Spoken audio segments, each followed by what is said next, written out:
感謝你哋收聽靈修 DT 4.0，一個每日同你一齊成長嘅頻道。我係你哋嘅靈修主播 Angela， 唔記得訂閱我哋嘅 Podcast 或者 YouTube Channel。你嘅支持係我哋製作呢個節目嘅最大動力。大家好，歡迎收聽今日2月16號星期一嘅靈修 DT 4.0。大家咧最近可能好忙碌，準備咧進入新嘅農曆新年，咁咧期望咧大家咧喺新嘅一年裏面新年快樂，亦都咧喺靈命上面咧繼續不斷去成長。我哋今日咧一齊會去睇馬太福音14章1到12節。今日咧我哋會去分享約翰面對一個唔公義嘅死亡。咁當時咧，呢個背景咧就係講到咧，希律王咧就係佢個名咧就叫做安提帕。咁當時咧佢做王嘅時候咧，佢咧就娶咗佢同父異母嘅兄弟啦，佢就叫做腓力嘅太太希羅底嚟到做佢嘅妻子。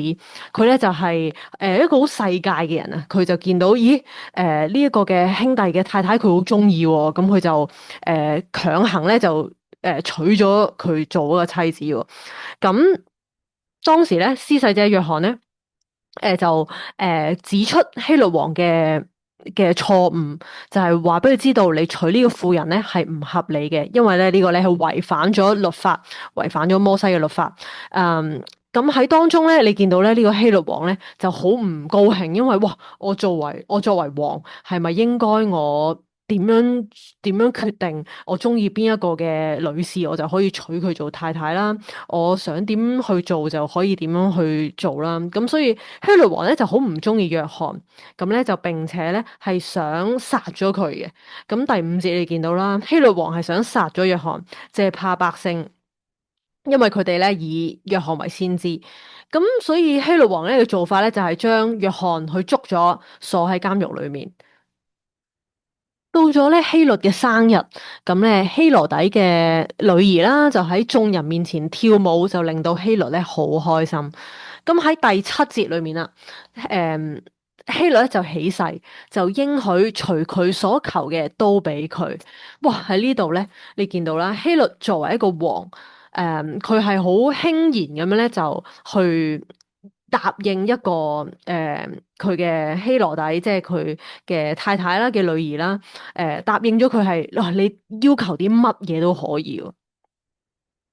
咁當呢個嘅女兒啦，就見到咧，佢就被呢個母親佢嘅媽媽啦，去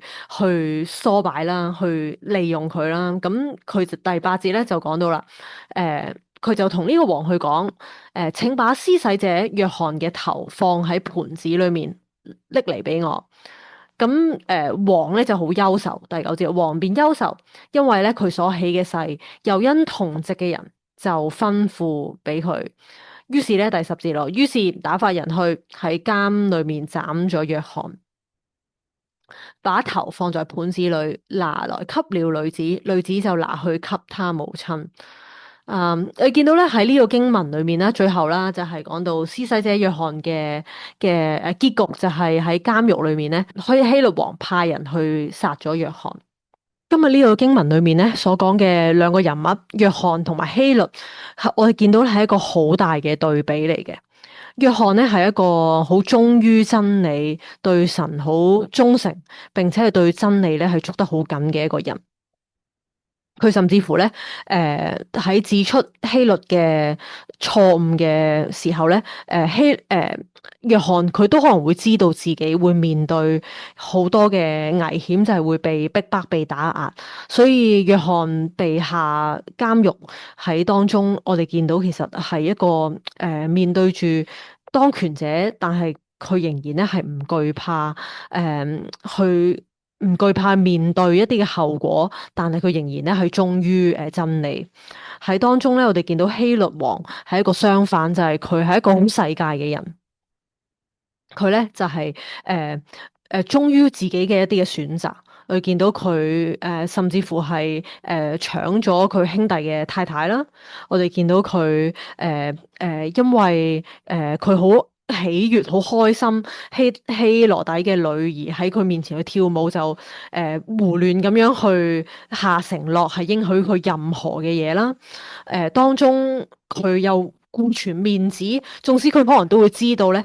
殺咗約翰咧會引嚟好多人嘅反對啦。但係佢因為面子嘅緣故，佢喺當中咧喺佢生日嘅宴會裏面有好多人聽到佢喺呢個承諾嘅時候，佢唔能夠去違反咗佢自己嘅承諾，佢就覺得哦都冇辦法啦，既然係都已經講咗呢個嘅應承咗希羅底嘅女兒可以做乜都得嘅時候，既然佢提出咗要約翰嘅人頭，佢就順住咁樣去做，咁所以佢見到希律王係一個係一個好自大啦，亦都好顧全面子嘅人，亦都係好輕視神嘅一個人。咁所以喺當中我哋見到其實兩個人嘅好大嘅分別。期望我哋嘅生命係選擇願意嚟到去持守真理，而唔係選擇沉淪喺世界嘅裏面。因為咧沉淪世界可能係帶嚟一時嘅快樂，但係最終咧係會帶嚟好多嘅自大啦、驕傲啦，並且咧係可能係會自毀滅亡。所以喺當中，期望咧我哋嘅生命裏面。如果我哋選擇去持守真理，可能都會面對好多嘅挑戰，面對好多嘅困難。但係我去認為，我哋如果願意去選擇持守真理嘅時候，仍然係有神作為我哋最強最強嘅後盾。我哋真係要應當一無掛慮咁樣去持守真理，同埋跟從上帝。咁所以為到大家去祝福禱告。親愛天父上帝，感謝你讚美你，教導我哋喺當中咧，我哋可能堅持真理嘅時候，我哋都會面對一啲嘅挑戰同埋困難，都會令到我哋去害怕。大神啊，俾我哋去眼光更放長遠，俾我哋去知道神啊，我哋選擇世界可能會帶嚟一時嘅快樂，大神啊，好多嘅敗壞，好多嘅驕傲就係咁樣去衍生出嚟。所以神啊，真係讓我哋去更多嘅堅持去持守真理，俾我哋更多嘅喺真理嘅裏面去站立得穩，面對好多嘅挑戰同埋困難嘅時候，神啊，求主你成為我哋嘅幫助同埋保護，感謝你，讚美你，我哋以上禱告奉主名求，阿門。多謝大家今日嘅收聽，下次再同大家一齊分享，拜拜。